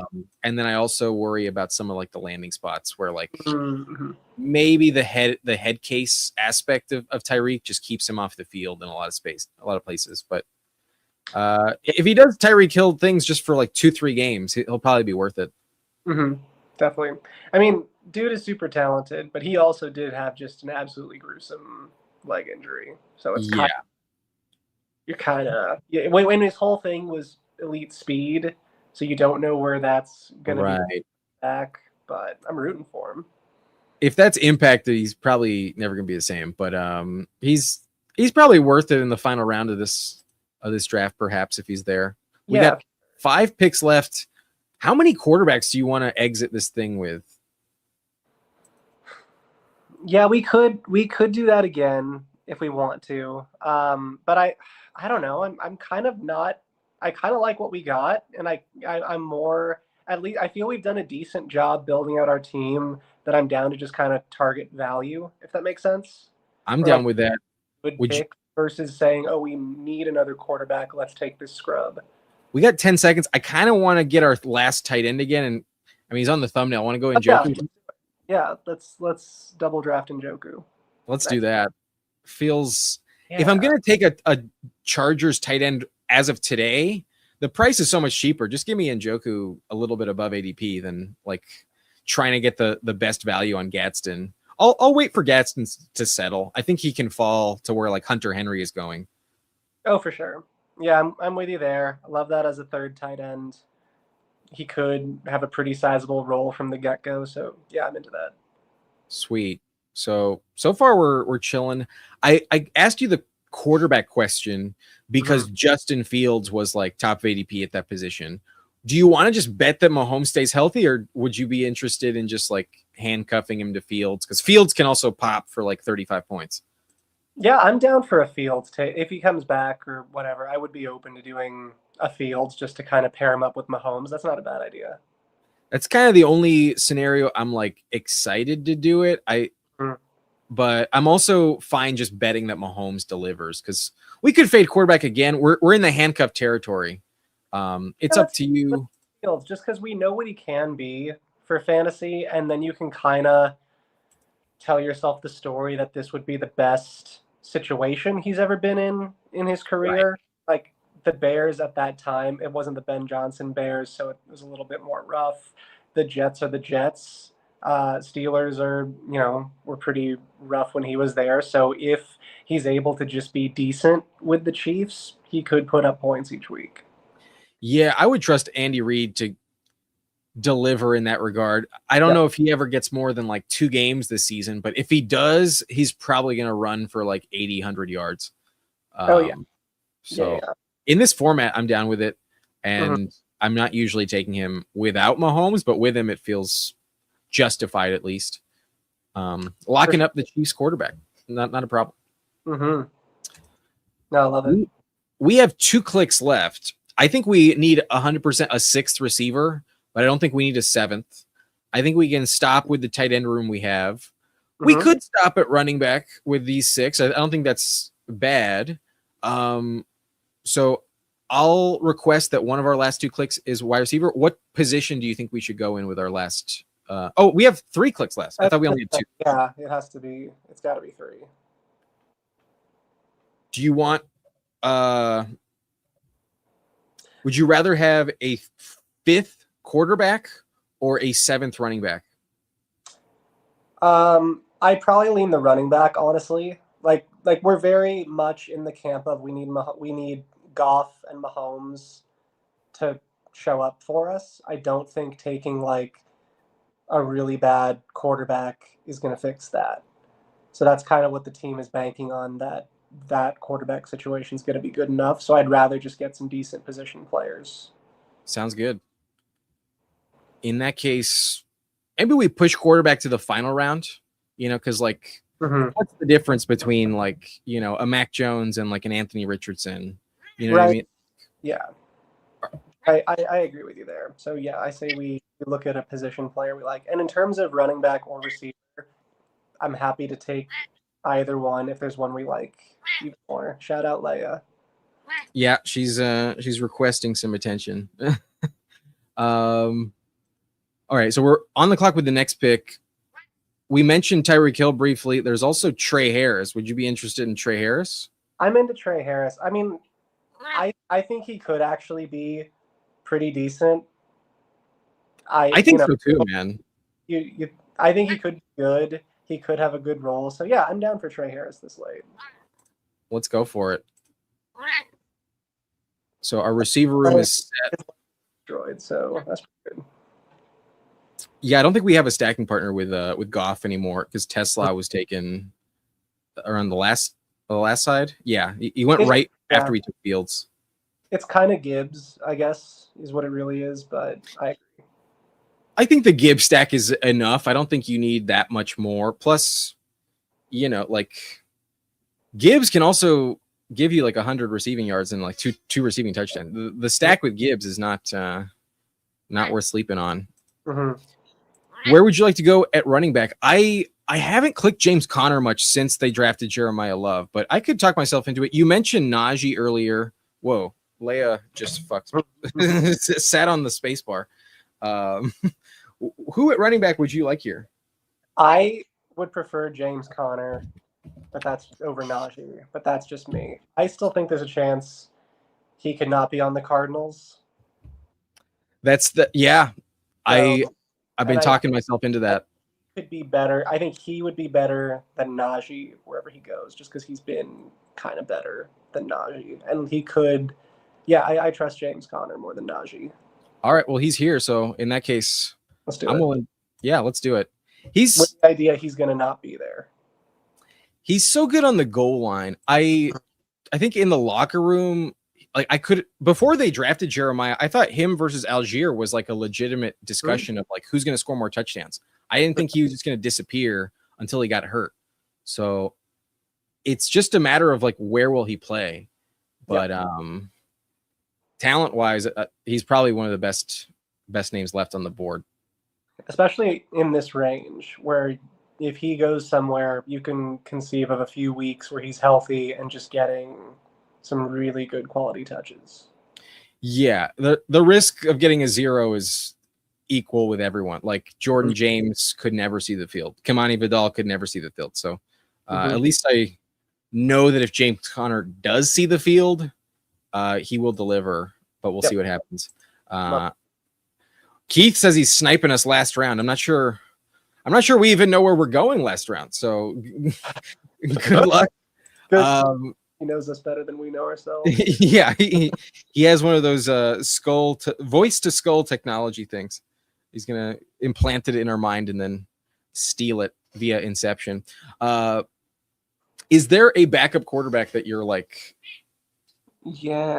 dying for with the understanding we might get sniped if you say it?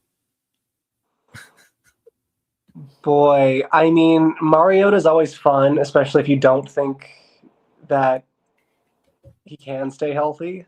He probably sees the field a couple times, you'd think. Right? That's been the case for him.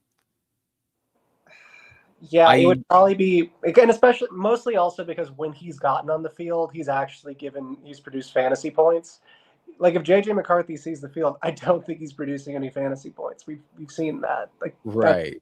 That's kind of it too. I think Klubnik is going to see the field at the end of the year, so I actually think Klubnik is worth drafting sometimes. But I will say this, my like true upside swing for like just elite potential in round 20 is Jalen Milroe. Like if Darnold ever goes down, Milroe can give us 60 rushing yards in like back-to-back games. Yeah, I'm fine with any of those, really. I would say Mariota probably has the safest path to get on the field in terms of someone getting hurt other than Klubnik, but true upside is Milroe. Yeah. Which one? Let's live a little and do Milroe. That's fun. We're trying to win here. If he does see the field, I think he really smashes, but he probably never gets on it. Yeah, I'm the risk we're willing to take. I think the team is fun, man. I think we got a really good running back room. Let's recap it for those watching. We go 4-7-6-3. We waited for quarterback until round 2, and we have Mahomes, Goff, Justin Fields for the Chiefs handcuff just in case, and then Jalen Milroe with that rushing upside as well.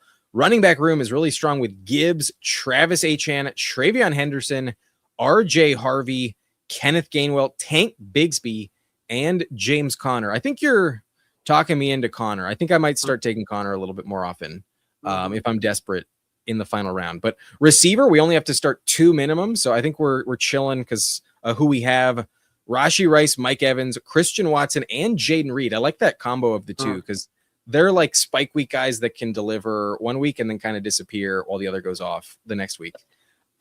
Diggs, I think, is just a great late round value who will go up, especially if he signs with Las Vegas. And then Trey Harris, with the Njoku signing, I don't think they're going to bring in a veteran receiver anymore. So I think his breakout potential is definitely more locked in. So from a value standpoint, it doesn't feel that risky to take Trey Harris. We got Goddard, Okonkwo, and Njoku. Solid. Talented, valuable. I love the team, man. What are your thoughts? I love it a lot. I like this one compared to the other one. I think we really have solid upside at each position and a decent floor. So I think as long as, Goff stays healthy and Mahomes, for the most part, stays healthy, then this team should be pretty solid. I think we got a shot. Love the Mahomes Rashee Rice pair. It wasn't the plan when I took Mahomes, but once I saw it on the board, it was like, this feels obvious. Let's go with that. So I need more Rashee Rice in my exposures. I'm happy to get it. It feels appropriate that I get it with you. I'm not gonna lie. It's very fitting. I'm the president of the Rashee Rice fan club because dude's just a good football player. Rough guy, but like good football player. Well, as long as Tony Jefferson doesn't show up to your house, I think you'll be okay. But we will review some other teams. We looked at Spurs in the last one, so just for the sake of time, I'm only going to look at teams that we're drafting for the first time with us. So we'll start with taking dollars, and I'll get your opinion. Rate it with like a B, C, or like fail. We'll try and go quickly, but he goes Lamar, Purdy, and Bo Nix, Josh Jacobs, Price, Rico Dowdle, Jordan Mason, Brian Robinson, and Kalen Black. Wide receiver room has London, Flowers, Pearsall, Worthy, Cooper, Stribling, Washington, and Pat Bryant.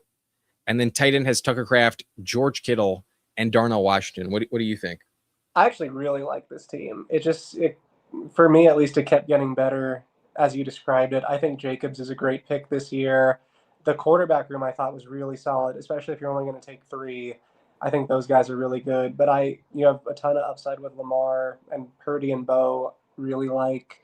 Yeah, all in all, I think just a really solid team. Yeah, it could do really well. The running back room, I think, is kind of saved with like Dowdle, but like among the names, I think they could really pop. That's just the only thing that needs to deliver. Otherwise, there's like no holes. There's like really nothing. Yeah. I mean, maybe the Darnell Washington, George Kittle combo is a little shaky, but with Tucker Kraft, it's kind of like, who cares? So yeah, I'd be curious if they ever considered Jordan Love or anything like that, since they're so invested in the Green Bay offense. But he went trip quarterback, so I think it was kind of just like whatever falls to me later, and then he kind of just set up a lot of Green Bay. For going trip quarterback, he really landed the plane. Yeah, no, I don't usually go trip quarterback for that reason, but I thought the way the board shook out for him really panned together nicely. Kittle over Pitts is interesting. Bold call. He has Purdy though, so It is justified. All right, so we reviewed his team. We'll take a look at Libra real fast. Burrow, Prescott, and Mendoza. Achane, Javante, Chris Rodriguez. Sharbs, Katron, Jaden Blue, Justice Hill. Pickens, Wilson, DJ Moore, Tyson, Wilson, and Quentin Johnston. That's a pretty solid group of 6. And then faded tight end, but ended up with Sadiq Hawkinson and Gesicki and Colby Parkinson. Pretty solid. Yeah, pretty well balanced. I'm probably one of the more nervous people on Achane just in the second. It's going to be hard for me to come off that feeling that this team could just be generationally bad. And then you're taking someone in the second round who can never sniff the end zone, who just gets, it could just be run, pass, punt over and over and over for Miami. And he could just never really get going. So that I just get nervous with Achane. But other than that, very solid. The more I talk myself into Hampton and the Chargers backfield with Mike McDaniel, I just have to, like, by proxy, then just like dip Achane a little bit further down the ranks every week. I feel like I'm just lower on Achane than I was the last one. But yeah, this team is fun. This team is solid, and maybe a little thin in running back depth. Like, these 4 could all be truly worthless, but got the depth where at least one of them probably hits. I'll take a look at Delay. And then King of QC. I think we already looked at Super Beast. So 2 more, and then we'll head on out. Unless someone is really, really desperate for one, I think you'll have to drop a super chat or be a member. But I think we'll be done after these 2. We got Jaden Daniels, Justin Herbert, Bryce Young, and Jameis Winston. I do mix in Jameis Winston sometimes. That's a fun one. That's a fun one. I get that. Dart probably doesn't stay fully healthy. I think we'll get a couple games of Winston, more likely than not. He's got Hampton, Scatterboot, Pollard, JCM, Pacheco, and Damon Claiborne. Pretty solid. Maybe not truly elite depth, but very solid. I don't see too many holes. Neighbors, Lad McConkey, Marvin Harrison, Josh Downs, Antonio Williams, and Ayuk. The Lad stack is valuable. He does have Antonio Williams stacked up, but the depth a little shaky with Ayuk there. Is he playing football next year? I have no idea. You would assume so, but right now he's still under contract with the Niners, and they are going to hold his rights like hostage until like mid-August. Yeah, and then it's like he doesn't strike me as the stay committed and working out in the off season type. Nah, I was watching Goopy Chicken, and he pulled up a picture of Ayuk on like Twitter, and the boy looked a little thick. The boy looked like Harden. So then it's like if he's showing up like James Harden to camp that one year where he was just looking a little thick, it's like, man, how good are you going to be? Even if you do go to the Commanders, which everyone is saying is the nuts landing spot, I don't know. I've fallen out of love with Ayuk as a pick this offseason. Yeah, I don't think this is the year to triple down on Ayuk. I'm over it.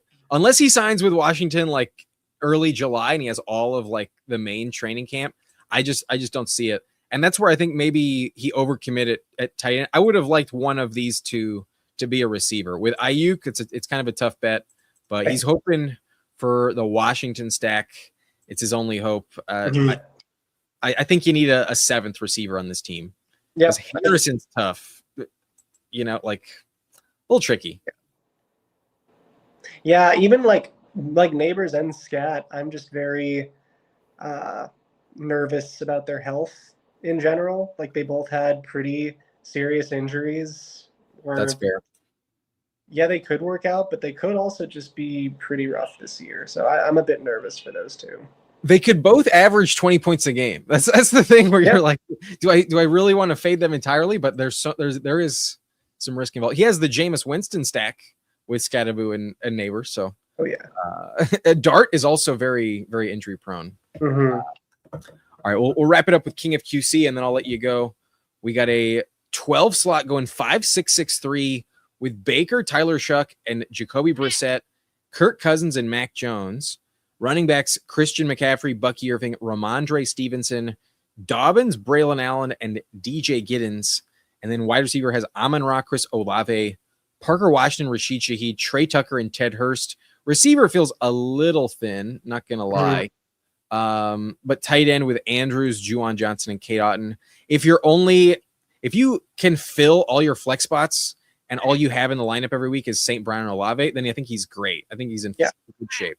But I just don't feel awesome about that depth. I feel like he went a little overboard at quarterback. I was gonna say, I feel like it's kind of that Cousins, Mac Jones of it all. That you don't need all three of those.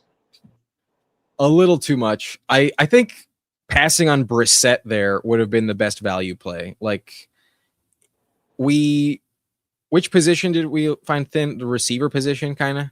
Yeah, like if he goes, I guess Egbuka was off the board. I mean, even going Luther Burden or like JMO, like give me JMO over Brissett. You can tell your story that JMO can get those 20-point weeks for you and kind of help with receiver or the flex. So yeah, I probably wouldn't have done Brissett, but that's hindsight being 2020. Yeah, Brissett I think is also. Go ahead. I was gonna say I'm on team. He's probably not going to be playing in the fantasy playoffs. Is my big worry for Brissett, so I kind of avoid him. Full stop. That's exactly what I was going to say. Great minds, man. All right. Well, I appreciate you joining us. Thank you for everyone in the chat. I have no idea what our like count. Let me check the likes on this video. I'm willing to trust that y'all deliver. I think we're at 34 likes. Yeah. Thank y'all so much. I didn't mention it once, but very appreciative. And if anyone's curious, Angus is not on YouTube, is not in the fancy space, but we are best friends and I respect his opinion. Glad to have him on the channel, and he's been on the channel before, so he'll probably be back when he's available. And do you want to let the people know anything where to reach you, or you want to just stay and keep your privacy? You can put my address up on the screen right here. Just put my home address, and they can reach me there. Full social for everyone to find it. Yeah. Anyone who wants to take the social security number, go for it. All right. Well, it seems like the folks enjoyed it. At one point we were in the high 40s on the total people watching, so it seemed like it was a good show. And appreciate everyone for hopping in, and we got some fun takes. A brief technical difficulty, but we managed. And thank you very much for coming on, man. I really appreciate it. Oh yeah, man. All right. Yeah, thanks for having me. Yeah, we'll have some golf later. I'll look forward to that, and I'll see everyone on the next one. Bye-bye.